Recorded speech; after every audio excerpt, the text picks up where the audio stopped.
오늘 말씀은 로마서 6장 5절입니다. 예, 로마서 6장 5절 보도록 하겠습니다. 로마서 6장 5절 앞에 나와 있습니다. 같이 읽겠습니다. 시작. 만일 우리가 그의 죽으심과 같은 모양으로 연합한 자가 되었으면 또한 그의 부활과 같은 모양으로 연합한 자도 되리라. 아멘. 기도하겠습니다. 사랑의 주님, 오늘 우리가 구원의 지식을 갖기를 원합니다.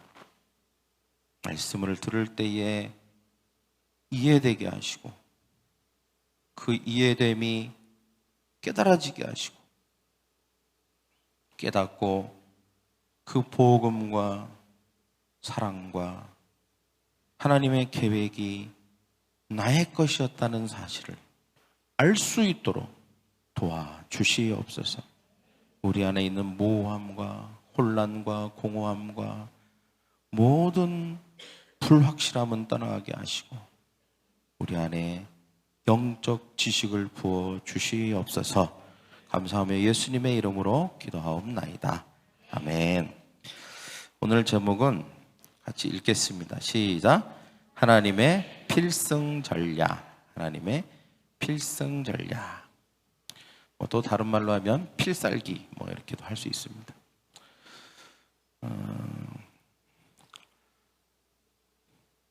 오늘 말씀을 들을 때 여러분이 좀 집중하셨으면 좋겠습니다. 이 말은 뭐냐면 어떤 말씀은 그냥 들리는 말씀이 있어요.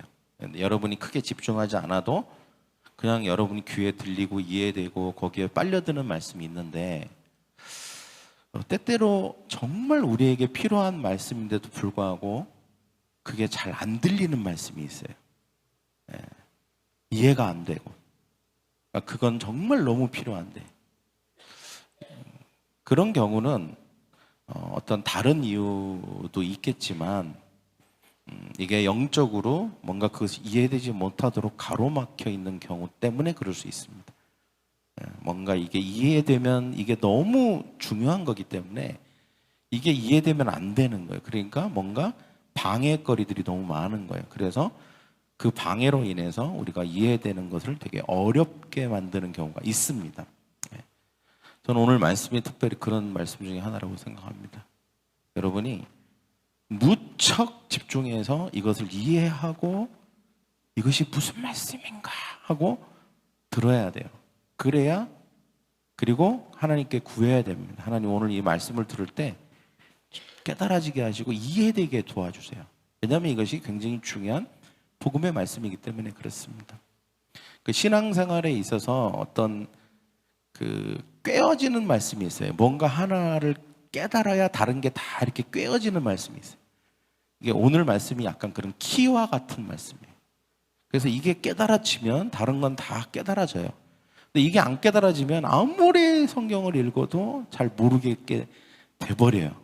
그래서 오늘 말씀 그와 같은 말씀이다. 여러분이 들려지지는 않을 수 있어요. 그러나 들어야 돼요. 할렐루야. 저를 따라해 볼까요? 내가 말씀을 들을 것입니다. 오늘은 부활절이죠. 너무 기쁜 날입니다. 많은 경우 이제 부활절을 우리가 생각할 때 부활이 진짜냐 가짜냐 이런 거 가지고 또 얘기하고 그럴 때가 많습니다. 저는 오늘 부활절을 이렇게 접근하고 싶습니다. 부활 예수 그리스도의 예수님을 생각할 때 가장 중요한 것들이 있습니다. 예수님이 사람의 몸을 입고 하나님이 이 땅에 오셨다. 이것을 이제 성육신이라고 합니다. 성육신. 또 십자가에 죽으셨다. 그리고 부활하셨다. 승천하셨다. 이 굉장히 중요한 어떤 포인트들이 있어요. 이것은 다 서로 연결되어 있습니다. 그리고 이것을 이해해야만 기독교인으로서 이것을 통해서 하나님이 원래 우리에게 주시려고 했던 구원 그리고 축복, 승리를 우리는 다 누릴 수 있습니다. 모든 사람은 누구도 예외 없이 심판과 멸망에 노출되어 있습니다. 우리 모두가 죄인이고 내가 지은 죄의 대가를 죽음과 사망으로 치러야 하는 존재이기 때문에 그렇습니다. 여기에 우리 하나님의 딜레마가 있어요. 딜레마. 네. 왜 딜레마냐? 사람을 사랑하기 위해서 지으셨고 생육하고 번성하라고 축복하셨는데 우리 자신이 지은 죄들로 인해서 이제 하나님 앞에 멸망당할 처지가 된 거예요. 하나님은 사랑하고 축복하고 싶은데 우리가 거기에 호응을 잘 못 해준 거죠. 예, 죄를 지어버렸어요. 그래서 하나님은 거룩하시기 때문에 죄를 지으면 어떻게 해야 돼요? 그 죄에 대한 대가를 치를 수밖에 없는 거예요. 그러니까 이 두 가지가 상충이 되는 거죠. 축복하고 싶은데 축복할 수 없는 예? 이런 딜레마가 생긴 것입니다. 그래서 이 딜레마가 어디로부터 생길 수밖에 없었냐? 하나님이 가지고 있는 속성 때문에 그래요. 속성, 성품 때문에. 여러분, 하나님에게는 대표적인 가장 중요한 속성 두 가지가 있습니다. 하나님의 성품이 있어요. 하나는 공의, 하나는 사랑이에요. 저를 따라볼까요? 공의, 그 다음에 사랑. 저 분명히 얘기했어요. 오늘 설교 어려울 거라고. 예. 여러분이 어렵다고 하지 마시고 이해하려고 하셔야 돼요. 뭐라고요? 처음에 공의라고 했고 두 번째는 사랑이라고 했어요. 예. 이게 하나님이 대표적인 속성이에요. 자, 모든 이 딜레마의 출발점이 여기서 시작된 거예요, 사실은. 네. 하나님이 만약에 한 성품만 가지고 있었으면 이런 걸 고민할 필요가 없죠. 근데 하나님은 두 가지 성품을 다 가지고 계시고 또 가지셔야만 해요. 하나님이니까. 네. 그렇죠? 공의와 사랑. 그 첫 번째 성품이 공의예요, 공의. 이건 뭐냐? 죄의 대가는 반드시 사망과 심판으로 치러져야 한다. 라고 주장하시는 하나님의 성품이에요. 하나님은 공의로우신 분이거든요. 절대 죄를 그냥 괜찮아, 괜찮아 이렇게 하시는 분이 아니에요. 죄가 있다면 그 죄에 대해서는 반드시 그 죄를 심판하시거나 그 죄를 지은 사람이 반드시 대가를 치러야 돼요. 죽임을 당할 수도 있어요. 그래서 아담과 하와가 죄를 짓고 나서 그들이 어떤 일이 벌어졌습니까? 에덴 동산에서 쫓겨나게 되고 그들이 받았던 모든 축복을 다 빼앗기게 되고 죽음이 찾아오고 수치가 찾아오고 가난이 찾아오고 엉겅퀴와 가시가 찾아오고 수많은 재주가 찾아왔죠. 그리고 마침내 그들이 당하게 되는 고통은 그걸로 끝나지 않았어요. 그죠? 분명한 죄에 대해서는 대가가 있다는 거예요. 죽음이라고 하는 최종적인 대가가 있다는 것입니다.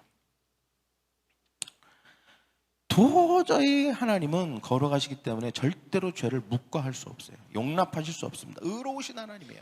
그래서 하나님이 항상 자신을 얘기할 때 나는 거룩하다, 신을 벗어라, 나는 거룩한 하나님이다 이렇게 항상 얘기하시는 것이죠. 때문에 우리는 두렵고 떨리는 마음으로 하나님을 경외해야 합니다. 우리 하나님 아버지는 인자하시지만 불의에 대해서는 단호히 심판하시는 분이죠. 이 심판으로부터 아버지의 권위가 나오고 그리고 그 의로움이 나오고 그 공정함이 있는 거예요.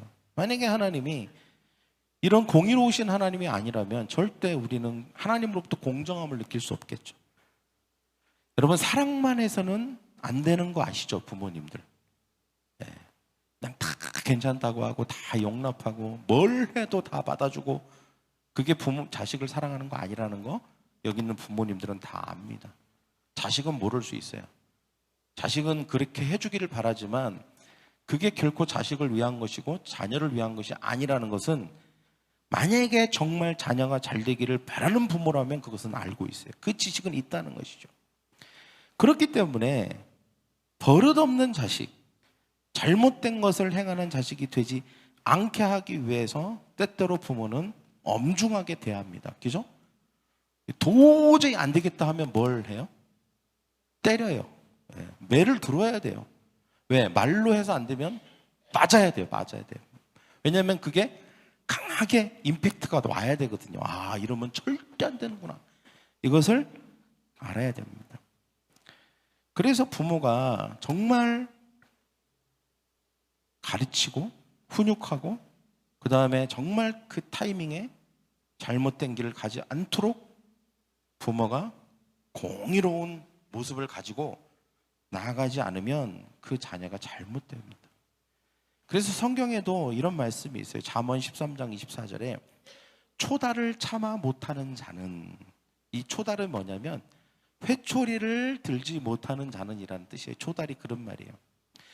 차마 회초리를 들지 못하는 부모는 그 자식을 미워함이라. 자식을 사랑하는 자는 근실이 징계하느니라 라고 말하고 있습니다. 물론 하나님이 공의의 하나님이시지만 그 공의라고 하는 말 안에는 또한 사랑도 들어가 있습니다. 네. 할렐루야. 사랑의 또 다른 모습인 것뿐이에요.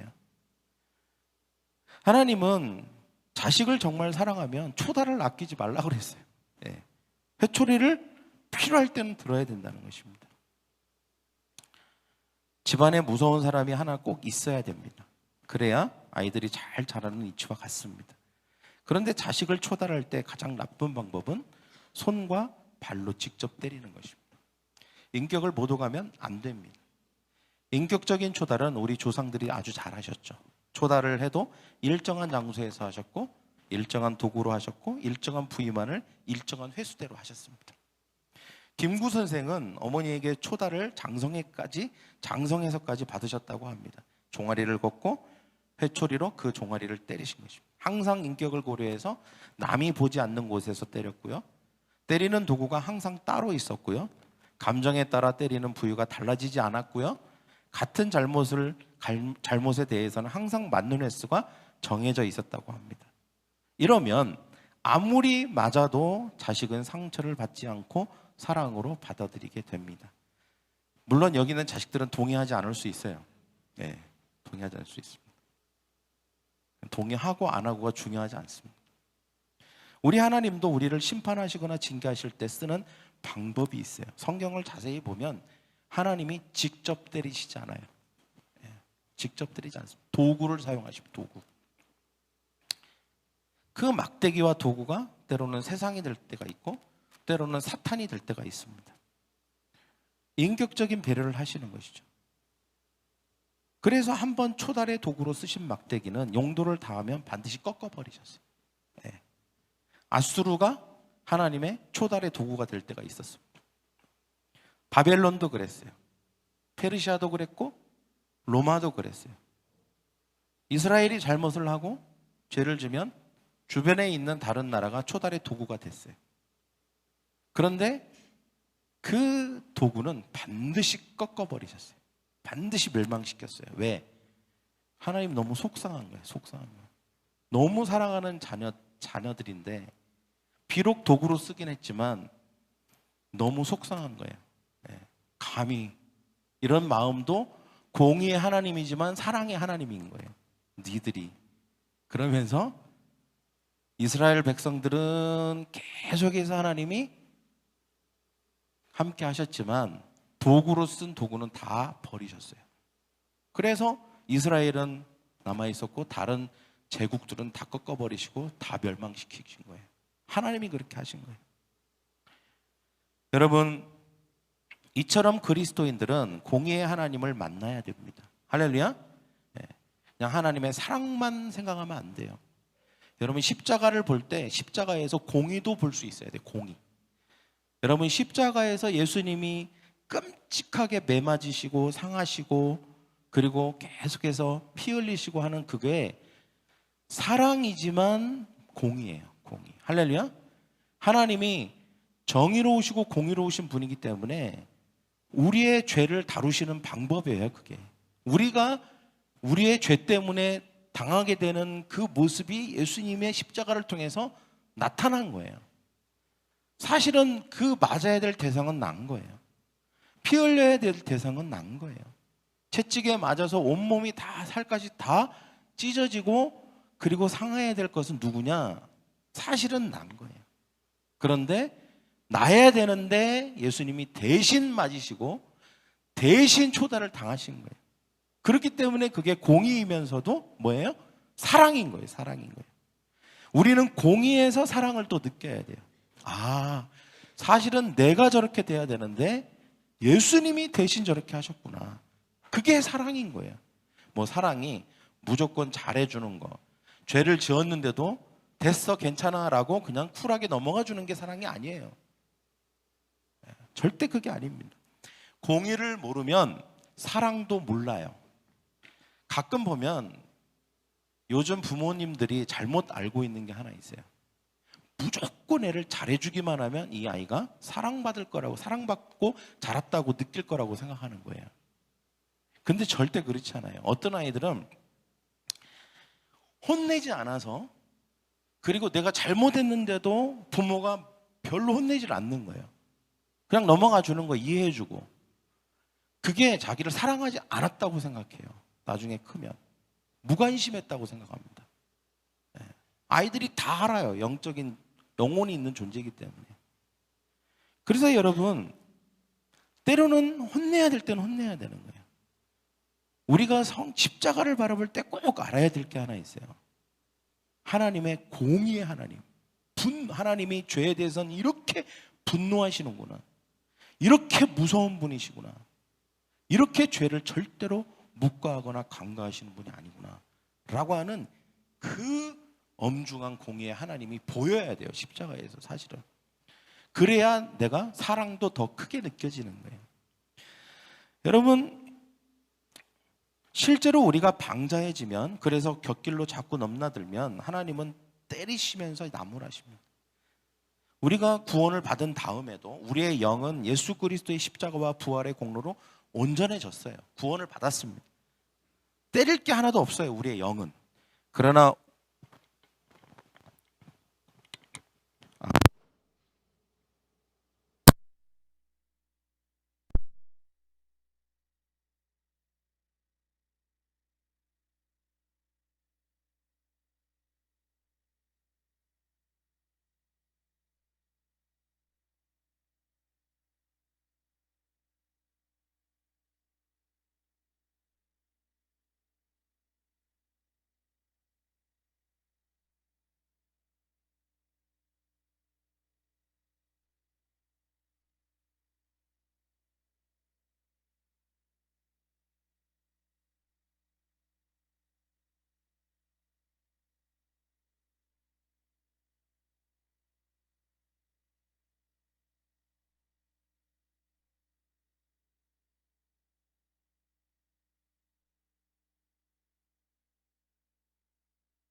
할렐루야. 네. 자, 우리가 잠깐 지금 네, 집중을 놓쳤죠. 네. 그래서 우리가 우리의 우리의 마음과 우리의 육신은 초달이 필요합니다. 네, 분명히 하나님이 우리를 십자가에 사랑해 주셨다고 그냥 무한정 잘못을 하는데도 괜찮아 그런 거 아니에요. 우리가 하나님이 보실 때 뭔가 잘못된 길로 가면 하나님이 도구를 사용하십니다. 네. 때로는 직장 상사가 될 수도 있어요. 네. 어떤 게 될 수 있습니다. 그래서 우리가 정말 불완전한 우리의 마음, 우리의 혼이 온전해지도록, 그리고 그래서 우리의 영이 완전해진 것처럼 우리의 혼과 마음이 예수님처럼 자랄 수 있도록 하나님은 그렇게 하시는 것입니다. 물론 예수님께서 십자가에서 이미 맞으시고 우리의 영을 위해서 예수님은 모든 대가를 치르셨습니다. 그래서 우리는 우리의 영을 위해서는 그 대가를 치를 필요가 없습니다. 그러나 우리의 혼과 우리의 삶을 위해서는 때때로 하나님의 초달, 즉 하나님이 우리를 올바른 길로 가게 하기 위해서 하나님은 때때로 우리에게 매를 드실 때가 있다는 거 여러분 꼭 기억하셔야 됩니다. 뭐 괜찮아, 그냥 뭐 회개하면 돼, 이런 정도가 아닙니다. 반드시 죄에는 대가가 있습니다. 때문에 우리가 하나님이 공의로우신 하나님이다, 하나님이 죄에 대해서는 엄중하시다라고 하는 사실을 우리는 꼭 기억해야 하는 것이죠. 예수님께서 우리 십자가에서 우리 때문에 맞으셨고 찔리셨고 상하셨습니다. 왜입니까? 우리 죄 때문에 대신 맞으신 것입니다. 두 번째 우리가 알아야 되는 하나님의 성품은 기다리시고 인내하시고 용서하시는 사랑의 하나님이십니다. 네, 사랑의 하나님. 공의의 하나님이시지만 동시에 그러면서도 사랑의 하나님이셔요. 용서해 주시고 기다려 주시는, 어떻게 해서든지 우리를 살리시고 어떻게든지 구원하시고 어떻게든지 품어주시려고 하는 마음이 있는 거예요. 예. 안 그랬으면 아담과 하와가 죄를 졌으면 그냥 끝내버리셨어야죠. 죽여버리고. 그런 하나님이 아니에요. 그럼에도 불구하고 이 상황에서 어떻게 사람을 살릴까, 그래서 짐승을 잡아서 가죽을 벗겨서 옷을 입히시고 또 예언적으로 장차 메시아를 너에게 보내주겠다, 네 자손 가운데, 그래서 이 문제를 결국은 해결해 주겠다라고 약속까지 하시는 그 하나님, 공의로우신 하나님, 두려우신 하나님이자 동시에 하나님은 인내하시고 기다리시고 또 우리를 구원하기 위해서 사랑을 끝까지 책임지시고 베풀어 주시는 하나님의 성품이 있다는 것입니다. 그래서 우리는 이 하나님의 사랑의 성품에 대해서도 이해해야 합니다. 물론 우리는 공의의 성품보다 공의의 하나님보다 사랑의 하나님을 먼저 경험하는 것이 좋습니다. 그래야 우리가 맞아도 집 나가지 않기 때문입니다. 사랑을 경험하지 못한 애들은 때리면 집을 나갑니다. 근데 충분히 사랑해 주면 맞아도 이게 사랑에 기반해서 나를 잘 되라고 때린 거라고 알기 때문에 집 나가지 않습니다. 저희 부모는 우리 부모가 아닌가 봐, 나를 싫어해, 이렇게 생각하지 않습니다.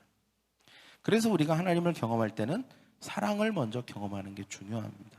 사랑하는 관계가 되면 자식이 부모에게 마저도 사랑을 의심해서 뛰쳐나가지 않는 이치입니다. 아까도 얘기했지만 부모에게 한 번도 안 맞고 자랐는데 오히려 그게 관심받지 못하고 버림받았다고 느끼며 사는 아이들이 있습니다. 네, 있어요. 이것은 체벌을 하고 안 하고의 문제가 아닙니다. 초달을 하고 안 하고의 문제가 아니에요.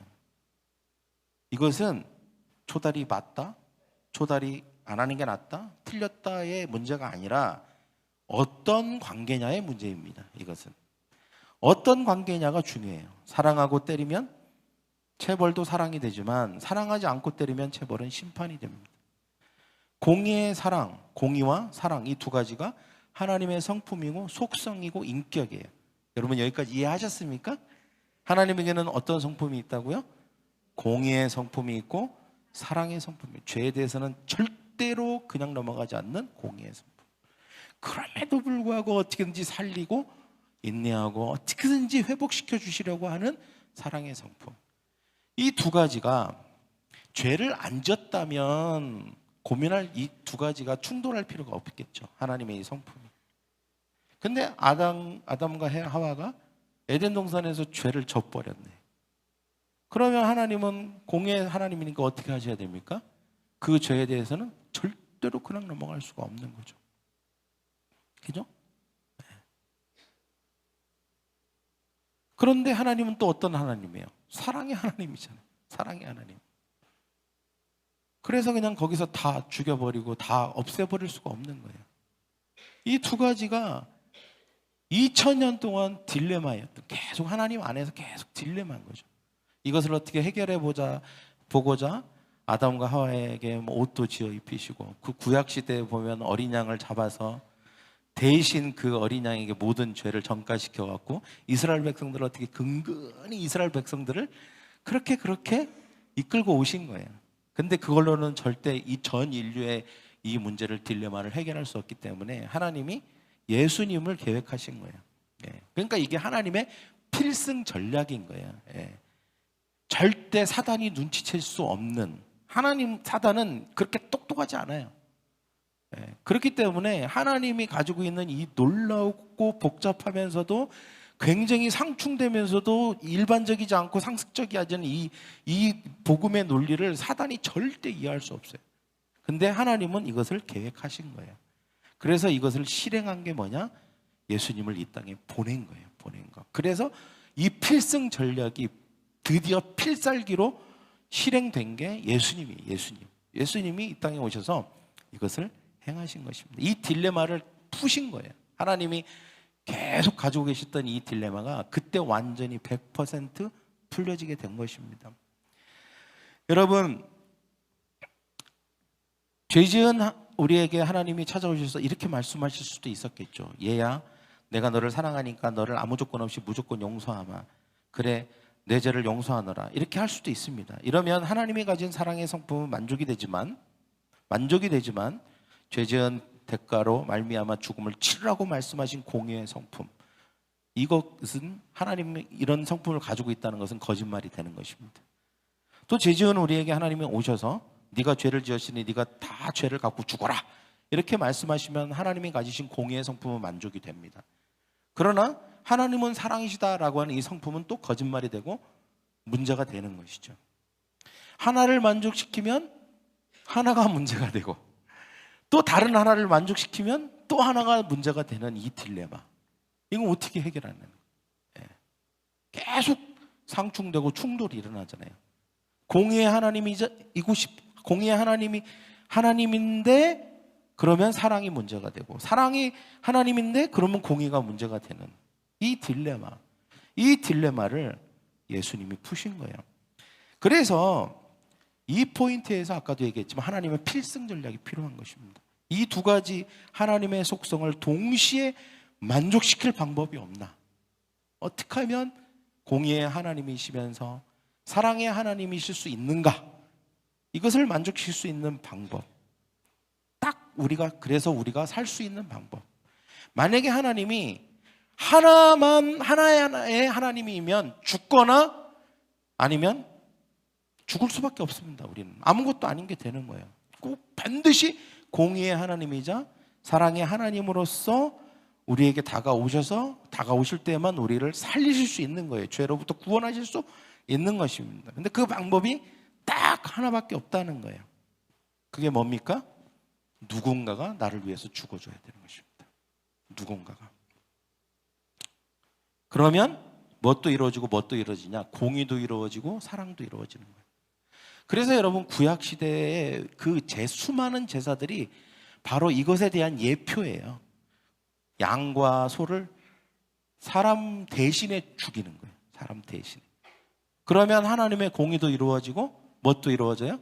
하나님의 사랑도 이루어지는 거예요.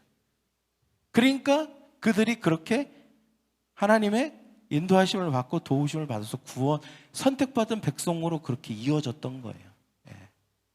그리고 이제는 하나님이 전 인류를 향해서 눈을 돌리신 것이죠. 전 인류, 그리고 앞으로 오게 될 인류를 구원할 수 있는 방법으로 대제사장이자 단 한 번의 제사를 통해서 단번에 이 문제를 해결할 분을 보내신 거예요. 그게 누구냐? 예수님인 거예요. 예수님. 대신 죽어줄 사람을, 대신 죽어질 자를 보낸 거예요. 네. 그래서 이것을 은혜라고 해요. 은혜는 뭐냐? 은혜는 잘못을 눈감아주는 게 아니에요. 누군가 대신 갚아주는 거예요. 이게 은혜예요. 은혜를 입었다 할 때는 그냥 잘못을 눈감아주는 건 은혜가 아니에요. 예전에 부모님들 중에 이런 부모들이 있어요. 자식이 너무 잘못하니까 때려야 되겠는 거예요. 이거 안 때리면 얘는 분명히 이거는 이상한, 그냥 정말 나쁜 놈이 될 것 같은 거예요. 근데 너무 너 종아리 걷어 했는데 그 파라파라 떠는 거예요. 막 애가 두려워갖고 차마 못 때리겠는 거예요. 그래서 어떻게 해요? 아버지가 자기 종아리를 걷어서 자기를 때리는 거예요. 자기를. 아프지는 않은데 똑같은 효과가 있는 거예요. 대신 맞는 거예요, 아버지가. 여기 있는 아버지들 한번 해보시기 바랍니다. 네. 그렇다고 자녀들이요 그걸 이용하지 마시기 바랍니다. 네. 대신 맞는 거예요, 대신. 대신. 은혜인 거죠, 은혜. 내가 잘못했는데 사실은 내가 이렇게 벌을 받아야 되는데 대신 받는 것입니다. 공의와 사랑을 동시에 만족시켜 주는 것이죠. 죄에 대해서는 처벌하고 그리고 또 사랑으로 품게 되는 이 두 가지가 공의와 사랑을 동시에 만족시켜 주는 법, 이것은 은혜밖에 없다는 거예요. 그래서 십자가의 사랑이 은혜라는 것입니다. 성경은 우리를 위해서 대신 죽고 속죄하시는 분을 대속자 혹은 대리자라고 합니다. 이게 굉장히 중요한 깨달음이에요. 이것을 깨닫는 것이 복음이에요. 사실은 복음입니다. 우리 죄를 위해서 대신 죽어줄 수 있는 분은 반드시 두 가지 조건이 충족돼야 돼요. 그러니까 아무나 전 인류를 위해서 김선진 목사가 죽어줬다. 그거는 헛된 죽음이에요. 조건이 안 돼요. 조건을 가지고 있어야 돼요. 아무나 죽는다고 되는 게 아니에요. 첫째, 죄가 없어야 돼요. 저를 따르고 죄가 없어야 된다. 사람을 위해서, 전인을 위해서 죽어줄 분은 죄가 있으면 안 돼요. 감옥에 있는 사람이 다른 사람에 있는 감옥살이 하는 사람을 위해서 대신 감옥살이 해주겠다고 하는 게 무슨 의미가 있어요? 아무 의미가 없죠. 여러분, 죄가 없어야만 죄 있는 사람을 위해서 대신 죽어주는 자격이 되는 것입니다. 온 세상에는 그 어디에도 죄가 없는 인간이 없죠. 그죠? 그래서 예수님은 하나님은 세상에서 유일하게 죄 없으신 분인 하나님의 아들인 예수님이 선택이 되신 것입니다. 하나님이 스스로 예수님이 되신 것이죠. 그래서 예수님은 100% 하나님이십니다.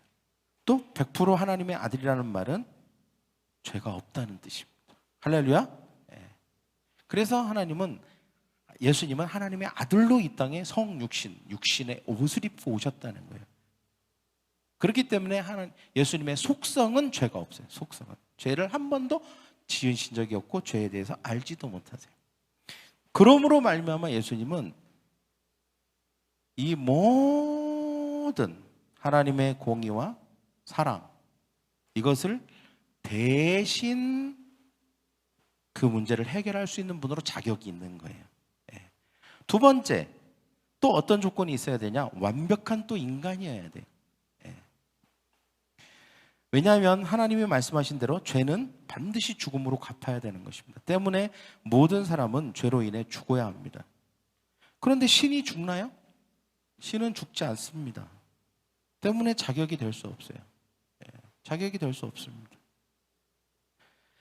모든 인간을 대신해서 죽을 수 있는 존재여야 돼요. 죽는 존재는 인간밖에 없어요.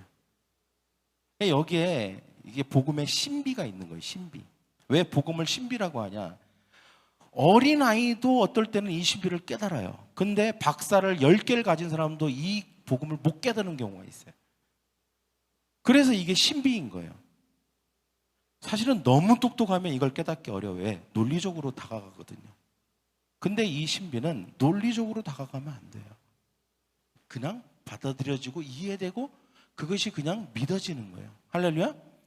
이 복음의 신비, 놀라운 신비가 여기 안에 있는 것입니다. 그래서 하나님이자 인간, 어떻게 하나님이면서 인간이 될 수 있지?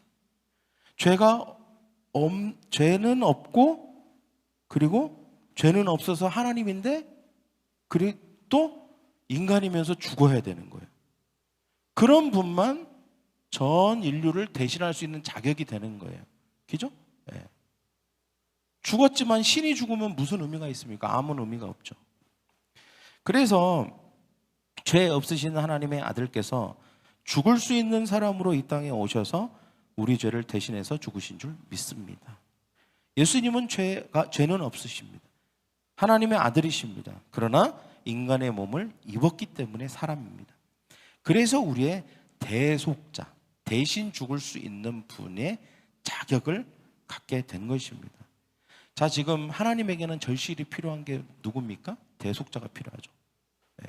하나님의 공의와 하나님의 사랑을 만족시켜줄 만한, 충족시켜줄 만한 대속자가 필요해요. 그 대속자가 있어야만 전 인류의 죄와 그들의 문제를 해결할 수 있는 거예요. 근데 그걸 누구에게서 찾으셨다? 예수님에게서 찾으셨다는 거예요.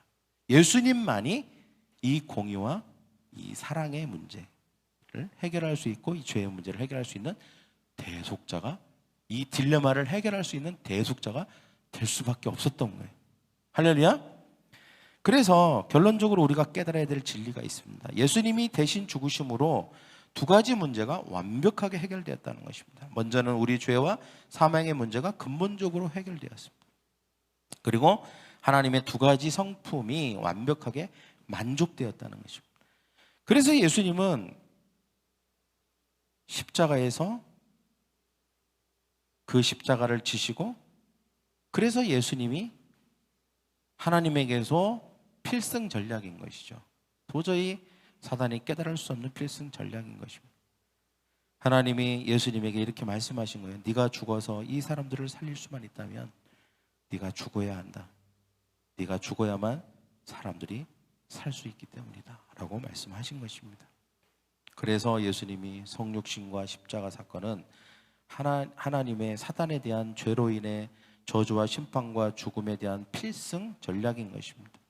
아담과 하와는 에덴 동산에서 사단에게 속아 죄를 범했습니다. 하나님이 주신 모든 축복과 권위를 다 잃게 되었죠.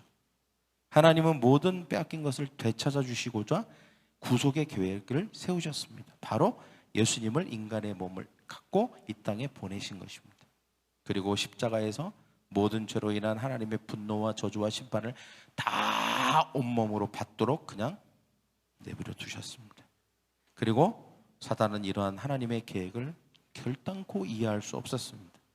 그래서 사단은 최고로 잘할 수 있는, 열심히 할 수 있는 일을 했죠. 그게 뭐냐? 예수님을 죄인으로 몰아붙인 것입니다.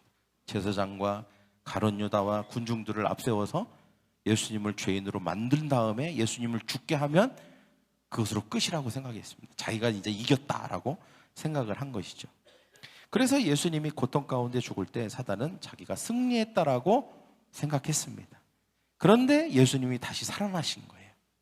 그때 사단이 기겁을 하면서 아차 싶었습니다.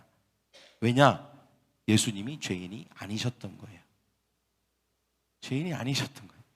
죽이는 것까지는 성공했는데 이 사단이 몰랐던 게 하나 있어요. 예수님은 죄가 없으시다는 것을, 하나님의 아들이시기 때문에 죄가 없다는 것을 몰랐던 거예요. 여러분, 죄 없는 사람이 지옥 갈 수 있습니까? 죽으면, 그래서 예수님은 모든 사람들이 죄를 지으면 가는 그 지옥으로 내려가셨는데, 그래서 그 지옥에서 예수님을 딱 봤는데 예수님은 죄가 없는 거예요. 그러니까 지옥이 난리가 난 거예요. 난리가 난 거예요. 죄 없는 사람이 들어온 거예요. 죄 없는 존재가 들어온 거예요. 쑥대밭이 됐어요, 지옥이. 네. 그래서 마치 고래가 요나를 토해내듯이 견딜 수가 없는 거예요, 지옥이. 죄 없는 예수님이 들어오는 바람에. 그래서 예수님을 토해낸 것입니다. 예수님을 가다 놓을 수가 없는 거예요, 지옥에다가. 그래서 예수님을 토해낸 거예요. 예수님이 부활하셨다라고 하는 것은 예수님이 죄가 없으신다라고 하는 분이라는 것을 증명하는 것입니다. 할렐루야. 그리고 예수님은 부활하신 다음에 곧바로 공의로우신 재판장이신 하나님 앞에 가십니다. 네. 성경에 보면 예수님이 아직 내가 하나님을 뵙지 못했다라고 하는 장면이 나와요. 여인들이 만지려고 할 때. 그것은 우리에게 어떤 힌트를 주냐면 예수님이 그 타이밍에 하나님 재판장이신 하나님 앞에 갔다라고 하는 사인을 줍니다. 그 어떤 인사이트를 주는 것이죠. 가셔서 하늘법정에서 다시 공정한 판결을 요구하시는 것입니다. 사단이 십자가 처형을 판결할 때는 죄인으로 몰아서 죽였잖아요. 그죠? 근데 이건 공정하지 않죠. 예수님은 죄인이 아니니까. 그래서 사탄은 의기양양했어요. 나는 승리했다. 다 예수를 죽여버렸다. 이제는 나의 세상이고 나의 세상은 지속될 것이다. 그런데 예수님은 죄가 없으셨던 거예요. 그리고 죄가 없으신 그분이 모든 사람의 죄를 대신한 거예요. 큰일 난 거예요. 예수님이 당당하게 하나님 앞에 가서 다시 재판을 요구합니다. 하나님, 재판장이신 하나님, 재판을 다시 요구합니다. 재심을 요구합니다. 사단도 오라고 하세요. 사단도 쭈삐쭈삐 갑니다. 거기에서 예수님이 말합니다. 하나님, 저는 억울합니다. 저는 죄가 없는데도 십자가에서 처형을 당했습니다. 그래? 누가 너를 억울한 죽음을 당하게 했냐? 사단이 사주했습니다. 저 사단이 나를 억울하게 죽였습니다. 공의로운 하나님, 사단을 심판해 주십시오. 심판을 당해야 될 건 내가 아니라 저 사단입니다. 그때 하나님이 엄중한 소리로 사단아, 너는 저 영원한 지옥불로 들어갈지어다 라고 말씀하시는 것이죠. 그리고 나서 예수님에게 말씀하십니다. 예수야, 내가 너에게 무엇으로 보상해 주랴? 그때 예수님이 이렇게 말씀하십니다. 사단이 에덴 동산에서 다 빼앗아 버린 전 인류의 영혼 전체와 하나님이 인류에게 주셨던 축복과 권위를 저에게 주십시오 라고 예수님이 말씀하십니다. 그때 하나님께서 내가 그렇게 하겠다. 모든 에덴 동산에서 사단에게 속아서 빼앗겨 버렸던 그 모든 영혼들, 그리고 그들에게 주었던 모든 번성하고 충만해라 라고 했던 그 축복의 내용들, 그 모든 축복의 보따리들, 그리고 그 모든 그것을 다스릴 수 있는 권위, 이것을 너에게 다 위임하겠다. 너에게 다 사단에게서 뺏어서 너에게 주겠다 라고 선포하신 것입니다. 그리고 하나님께서 예수님을 향해서 윙크하신 거죠. 우리가 해냈다. 우리의 계획이 먹혔다. 드디어 우리가 그렇게 고대하고 그렇게 하고 싶었고 그렇게 이루려고 했던 이것이 승리했다. 예수님을 향해서 윙크하신 것입니다. 이렇게 하신 거예요. 이제 나의 필승 전략은 완성되었다. 여기에 근데 단 한 가지 조건을 다셨어요. 단 조건은 예수님의 성육신, 즉 예수님이 하나님이 인간의 몸을 입고 이 땅에 오셨다는 것과, 그리고 십자가에서 하나님의 모든 공의를 충족시키고 그리고 하나님의 그 사랑을 완성시켰다는 것과, 모든 지옥에서 지옥의 죽음과 사망을 이기고 부활하셨다는 것을 인정하고 믿는 자들에게만 사단에게서 되찾아온 이 모든 축복과 권위와 그리고 이 지위를 허락하겠다 라고 하나님이 조건을 다셨습니다. 그리고 부활하신 주님은 이제 우리에게 이렇게 말씀하시는 거예요. 이 그 어둡고 저주와 죽음이 있는 곳에서 나와서 나와 함께 하나님이 사시는 세계로, 원래 하나님이 주신 에덴의 삶으로 돌아가자 라고 우리에게 부활하신 주님이 손을 내밀어 초대하시는 줄 믿습니다. 할렐루야. 오늘 이 복음의 말씀이 이해되셨기를 축원합니다. 그리고 이 예수님의 초대에 응하는 저와 여러분이 되기를 축복합니다. 그리고 우리는 이 부활절을 맞이하는 우리의 자세는 달라져야 됩니다. 그냥 매년 다가오는 그냥 부활절이겠거니 그냥 감정적으로 다가가면 안 됩니다. 이 복음의 말씀 앞에서 우리는 어찌 기뻐하지 않을 수 없겠습니까? 이 장장 수천 년에 걸친 하나님의 계획이 완성되는 날입니다. 할렐루야. 이 하나님의 공의와 사랑이 치열했던 그 수많은 전쟁들을 통해서 하나님의 공의와 사랑을 드디어 마침내 완성한 것입니다. 부활을 통해서. 그래서 부활은 완성의 완성. 하나님의 필승 전략이 드디어 그 빛을 바라보게 된 것입니다. 그리고 예수님이 우리를 위해서 계속해서 죽으심으로 그게 가능했던 것이죠. 우리는 여기서 공의를 느끼지만 또한 사랑을 느끼고 여기서 은혜를 느끼고 이 모든 것을 통해서 우리에게 이 모든 것이 주어졌구나 라고 하는 사실에 대한 감격과 감사와 기쁨이 있어야 될 줄 믿습니다. 그런 저와 여러분이 되기를 간절히 축원합니다.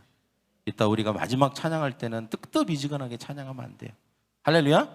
손을 바짝 들고 우리가 큰 소리로 부활의 기쁨을 찬양하는 저와 여러분이 되기를 간절히 축원하고, 오늘 하루 이 부활의 기쁨을 묵상하고 나누는 저와 여러분이 되기를 간절히 축복합니다.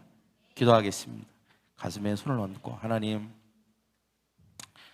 우리를 위해서 죽으시고 모든 공의를 만족시키시고, 그리고 우리를 위해서 대신하심으로 말미암아 그 사랑을 만족시키시고, 죄가 없으시며 완전한 인간이신 예수님이 하나님의 필승 전략을 완성시킨 그 예수님의 성육신과 십자가의 사건, 그리고 부활을 통해서 모든 빼앗겼던 축복과 권리와 영혼을 되찾아오신 그 하나님의 놀라우신 계획에 감사를 드립니다. 그 하나님의 일하심에 감사를 드립니다. 우리를 구원하셨음에 감사를 드립니다. 그 부활의 기쁨을, 감격을 나누고 축복하는 우리 모두 되게 하여 주시옵소서. 감사하며 예수님의 이름으로 기도합니다. 아멘.